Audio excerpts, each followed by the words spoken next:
Hi guys, it's Eli. I wanted to talk about the three things that I feel are the most important things for you to bring to a psychic or mediumship development class.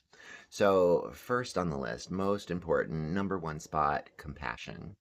Now, this is going to be compassion for your classmates, for others, but it's also going to mean being compassionate with yourself.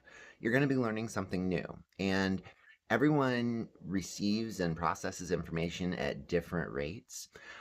It is often easier for us to extend compassion to our classmates than it is to extend it to ourselves. We have to be able to navigate that space with empathy, with that compassion for self, because we're learning a new skill. And if you're learning a new skill, that means that you're not going to be great at it right out of the gate. So give yourself some breathing room, give yourself the space that you actually need to develop that skill.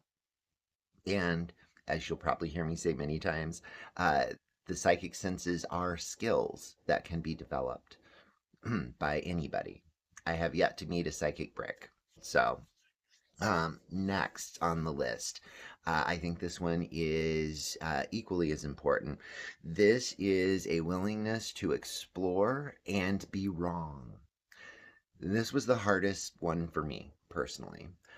I had this mindset that if I'm in class, I needed to shift my answers. I needed to pad my answers. I needed to be a little more vague than the information that I was receiving, just to make sure that I would be able to have some level of rightness or accuracy. And it did nothing but work against me, because if you're only sharing part of what you're receiving, eventually your subconscious is going to quit giving you all of that information. So you don't want to train your subconscious to not give you all of the information that it has available. You want to share it all. And when we share it all, that does open us up. The more we share, the more chances there are for us to be wrong. And that's like anxiety for so many people. But this is the place to be wrong. The psychic development or mediumship development class or circle is the exact right space for you to be trying new things, for you to have a wild idea like, hey, what if I just imagine everybody as Barbie dolls, and to connect to their energy, I'm imagining Barney the dinosaur bringing me the Barbie doll. And it might sound absolutely crazy, but that might be what works for you. And you won't find out what works for you unless you are willing to explore. And you can't truly explore unless you're also willing to be wrong sometimes. So that is probably the hardest piece of information that people have to sit with when they're coming into a psychic or mediumship development class, because I promise you, you will be wrong. I also promise you, I will be wrong. The beauty of this is that we learn from our mistakes. When we're wrong, that's where we can find the deepest places of growth. That's what has the most potential to help us move forward. Being wrong is an important part of experiencing a psychic development class. Bring the tools of learning that work best for you. Now, I'm old school, traditional. I like actual paper things. So when I'm coming to a development class, I'm going to be bringing something that I can take notes in. I'm going to be bringing my journal. And I'm probably also going to be bringing a sketch pad, because when I get visual information, I like to sketch it. That's what works for me.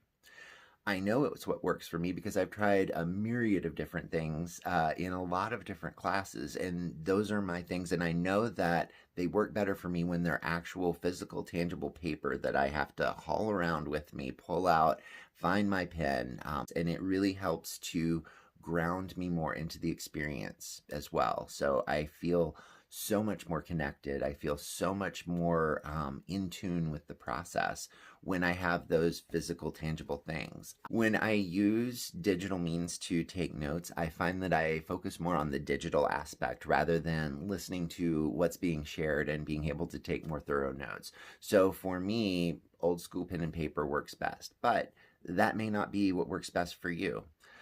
Bring the things that work best for you. And generally speaking, being able to get up and move your body around so that you can stay more focused and present with the information that's being shared.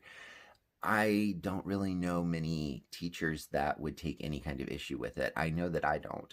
I know that a big part of my learning process is the fact that I have a hard time sitting still. My ADHD prefers to have classes that are recorded so that I can actually double the speed so that it holds my attention, and that helps me retain the information better than just having it at normal speed. I know it sounds kind of weird to some folks, but I know there are folks out there, you get me. You know what I'm saying. So bringing in interventions like that, talking to the instructor ahead of time, just so that everyone's comfortable with you being able to take those interventions.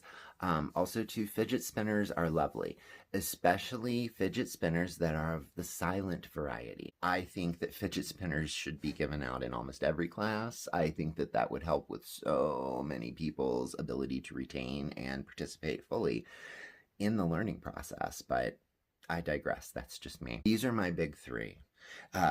Compassion, especially compassion and empathy for self, a willingness to explore and be wrong, and the learning tools that work best for you. These are tools to take notes. These are tools to keep track of your progress and impressions that you may be getting throughout the week. So some sort of journaling setup is also recommended.